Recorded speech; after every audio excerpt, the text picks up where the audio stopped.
Federal, recebendo hoje na nossa redação Eliana Pedrosa, ex-deputada distrital, que concorre ao governo de Brasília pelo PROS. Muito bem-vinda, candidata à nossa redação. Obrigada por aceitar o nosso convite de estar aqui. Eu que agradeço, Yara, Wesley, essa oportunidade de estar aqui com destaque. É muito importante que nós tenhamos essa oportunidade de levar as nossas propostas, as nossas ideias aí para todos os eleitores do Distrito Federal. Ok, candidata. Como é que a senhora... a gente vive uma época política em que a população está se dizendo muito cansada com a velha política, não é? A senhora vem num partido particularmente um pouquinho novo, não é o PROS, mas a senhora já está há bastante tempo na política. Como é que a senhora pretende convencer o eleitorado de que a senhora irá fazer uma política diferente de tudo que vem sendo implementado nesses últimos tempos e que está levando a população a esse cansaço político? Eu acho que a minha trajetória política mostra um pouco disso, né? Nós sempre tivemos bastante alinhados com esses anseios da população de ter uma agenda social mais forte, mais próxima das pessoas.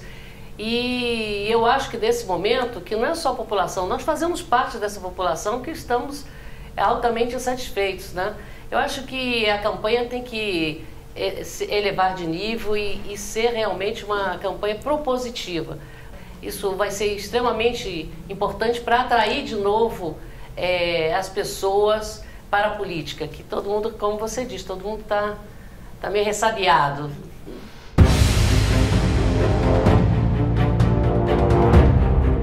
A gente sabe que nesses últimos 4 anos do atual governo, um dos principais problemas enfrentados foi essa relação com a Câmara Legislativa. A base se destituiu e o atual governador enfrentou uma série de dificuldades. Como é que a senhora pretende trabalhar, caso seja eleita, para aproximar o Executivo do Legislativo e com isso conseguir aprovar propostas que sejam de interesse da população do governo do Distrito Federal? Veja, esse eu acho que foi um dos grandes problemas do governo atual, que foi a falta de diálogo, a falta de articulação maior, de aproximação.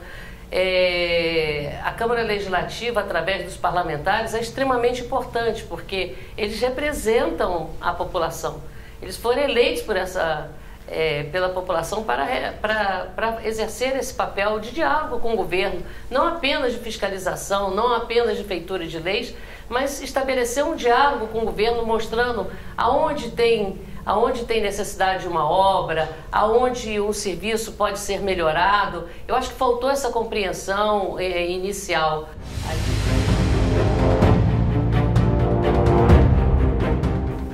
Exatamente, candidata. Agora falando um pouquinho, por exemplo, transporte público.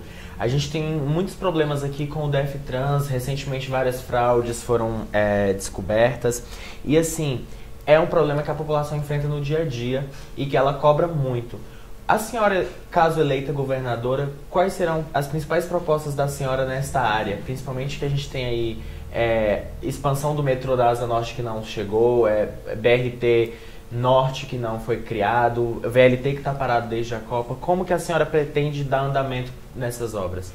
Estaremos olhando isso com muita atenção, porque esse volume que é dito que foi desviado, ele pode servir muito para melhorar bastante o que nós já temos hoje, né? Exigindo mais ônibus, mais linhas, principalmente no horário noturno. Quem trabalha à noite e quem estuda à noite, muitos estudantes estão tendo que faltar a última aula para poder pegar o ônibus e retornar para casa. Os governos passados deixaram o projeto pronto para que você pudesse fazer essa extensão de linha do metrô até o final da Asa Norte. A gente sabe que um projeto de metrô é demorado, você leva 2,5, 3 anos para fazer um projeto.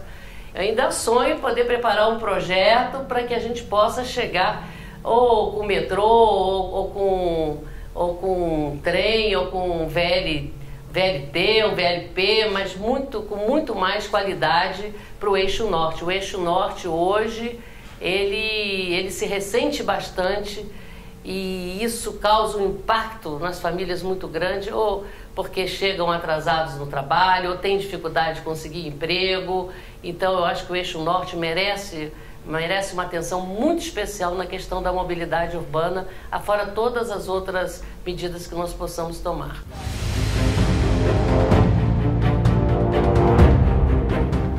entrar um pouquinho na saúde, o DF sofre constantemente com a questão da falta de leitos públicos. Nos últimos meses o governo tem conseguido sanar algumas filas, tipo cirurgia eletiva, fila de mamografia, mas a gente sabe que a situação da saúde ainda carece de muita atenção e ela é uma situação um tanto quanto mais difícil com a implementação da PEC dos gastos, não é que limitou e vai limitar aí pelos próximos anos o encaminhamento de recursos via federal para o governo do Distrito Federal. Como que a senhora, caso eleita, pretende sanar essas dificuldades e amenizar esses problemas para a população?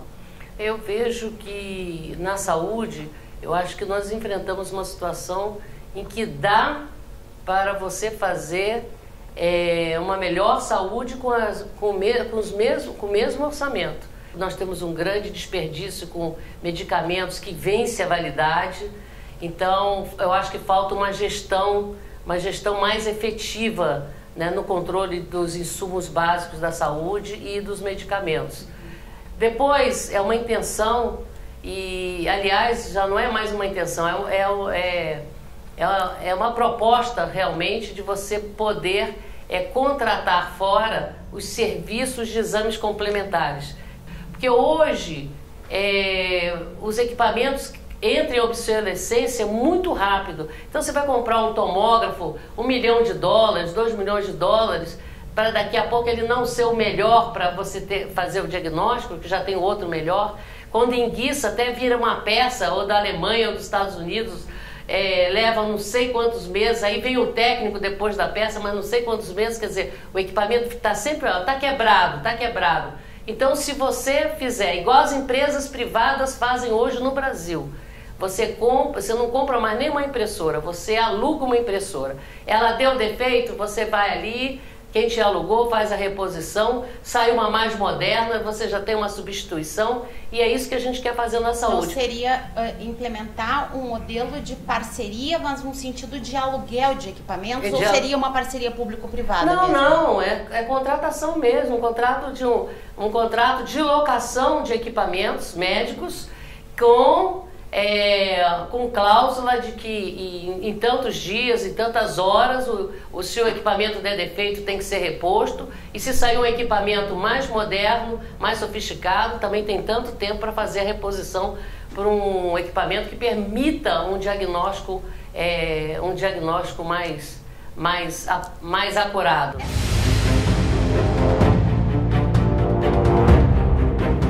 Bom, Eliana, vamos falar um pouquinho sobre segurança?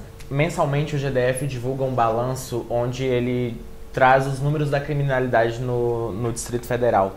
E tem meses que alguns índices caem, outros sobem, mas desde o ano passado, números como de estupro e de feminicídio vem crescendo muito no Distrito Federal. E isso atinge principalmente as mulheres. A senhora, como candidata, caso seja eleita governadora, como a senhora pretende trazer, principalmente para o público feminino, essa sensação de segurança, já que elas são vítimas de um dos crimes mais bárbaros da nossa sociedade? Uma medida, eu já tinha me antecipado como deputada e tem uma lei da minha autoria, que é a do botão de pânico, principalmente para as mulheres vítimas de violência doméstica, né, em que a mulher, percebendo a aproximação do seu agressor, relacionaria, e a polícia poderia chegar muito mais rapidamente, porque hoje em muitos casos, até que a polícia seja acionada, comunicada, que ela chegue ao local, você já tem assim aquela situação instalada. Mas infelizmente nem o governo Agnello, nem o governo do Hollenberg implantaram esse botão de pânico, né? Para as mulheres vítimas de violência. Então essa é uma medida que eu quero ter a felicidade, se eleita, de poder fazer a implantação disso, né? Mas isso daí atinge um número muito limitado. E o que nós podemos fazer para melhorar a segurança pública? Eu acho que é voltar aquela dupla de Cosme e Damião que percorre ali as quadras, estão mais próximas das famílias, principalmente porque hoje ninguém quer ser testemunha. Então você precisa estar ali aquela dupla para poder escutar da população o que ela vê de mais preocupante na sua região, na sua comunidade, para que a polícia possa se antecipar aos fatos, né? Então, essa questão de voltar às duplas de Cosme e Damião, isso implica também em você poder fazer uma recomposição do quadro das polícias, que não dá para fazer tudo de uma vez, porque o déficit hoje é muito grande. Nós estamos com o mesmo efetivo de 1900, o efetivo é até menor do que de 1998. Olha só, a população multiplicou 3 vezes e nós estamos com o efetivo um pouco abaixo disso.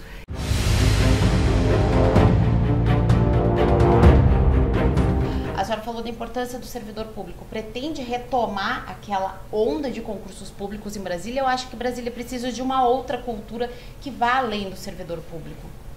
Então, é claro que tem que ser retomado paulatinamente essa questão dos concursos. Eu falo especialmente da Secretaria de Desenvolvimento Social, que hoje você vai nas unidades, você tem, às vezes a unidade tem uma psicóloga, às vezes outra tem uma assistente social. Como é que você toca uma unidade, tipo Ceilândia, com mais de 500 mil habitantes, que você tem o sol nascente, pôr do sol em tantas regiões, com uma assistente social, com 2 assistentes sociais?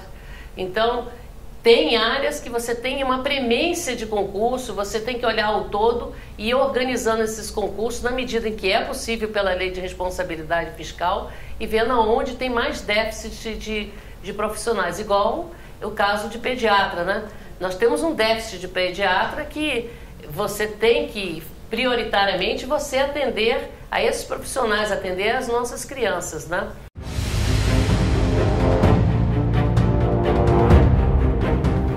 Agora, Eliana, a senhora falou, por exemplo, da mãe ter que ir para o mercado de trabalho, né? Hoje no DF existe um déficit muito grande de falta de vagas em creches, principalmente ali para as crianças de 0 a 3 anos de idade. Que é creche? E assim, muitas vezes essas mães acabam deixando com os filhos mais velhos e acaba gerando uma série de problemas.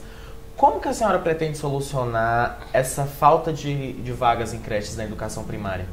Assim, de pronto, você não tem como você suprir todas essas vagas, não tem como zerar, porque você tem que escolher os terrenos, tem os projetos, você já tem um projeto padrão, mas tem que ser adaptado, porque pelo tipo de terreno, tipo de topografia, você tem que fazer adaptações no projeto, né? Também de acordo com a demanda, tem locais que tem uma demanda menor, outro uma demanda maior. E você tem que construir. Então, na melhor das hipóteses, chegando no governo para construir mais uma creche, você vai levar uns 3 anos. Vai faltar só 1 ano de governo, ou 2 anos, ou no máximo 2 anos de governo para você poder estar entregando algumas creches.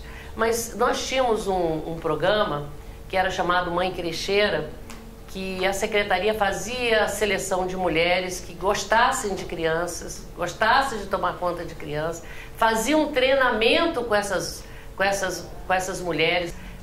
Cada mulher dessa podia cuidar de até 4 crianças. 2 podiam ser seus sobrinhos, seus netos, seus filhos, mas pelo menos 2 deles, se não os 4, mas pelo menos 2 deles que fossem dali da sua vizinhança, né? Chamava o projeto Mãe Crecheira. Esse é um projeto provisório, não é um projeto definitivo. Já sei quem é da educação aí que vai até arrepiar.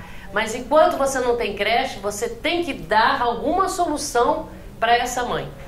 Alguma solução você tem que dar. E tinha toda uma supervisão de assistente social, de psicólogo, acompanhando o trabalho dessas mulheres na comunidade, e funcionava muito bem.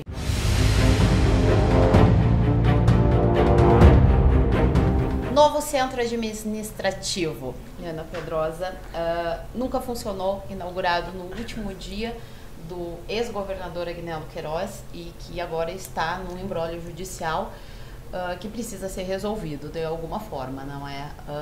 Qual é a sua expectativa para solucionar esse problema e o que considera que deve ser feito daquele local? Eu acho que o Ministério Público, junto com o governo do Distrito Federal, tem que procurar uma solução. Nós estamos falando de uma área construída enorme, que está sendo, daqui a uns anos, estará perdida, né? Pode ser invadida, os materiais vão se deteriorando, fica sem manutenção, e está incrustada o centro administrativo na região mais populosa do Distrito Federal, porque ali dá uma belíssima Universidade Pública do Distrito Federal, nós temos uma universidade pública que está no papel há mais de 20 anos. E mais do que isso, Yara, Wesley, nós temos gastos com essa universidade pública. Você acredita que tem reitor, tem diretor, tem tudo. O governo gastando não tem um curso subordinado a ela. Então, eu acho que uma universidade pública do Distrito Federal, com enfoque na formação de professores, principalmente de química, física, matemática, é o que falta na rede pública de saúde, que também poderia dar cursos de pós-graduação para os nossos professores, que é a educação continuada.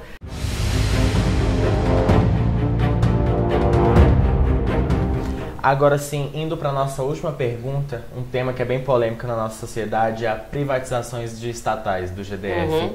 A senhora, por exemplo, iria defender a privatizações de SEB, CAESB, até do nosso BRB? Em princípio, eu não penso em nenhuma privatização, mas se é uma empresa estatal, ela vai ter que dar lucro. Ela vai ter que trabalhar para dar lucro, dar uma resposta à população, não apenas com lucro, mas com qualidade de serviço. O que nós precisamos das nossas empresas públicas não é pensar em privatização, mas eu tenho certeza que nós temos profissionais qualificados e que se nós colocarmos uma boa gestão, essas empresas não serão deficitárias e elas entregarão bons serviços à população. Essa é a Eliana Pedrosa, que é mais uma entrevistada do Destaque nessa série de entrevistas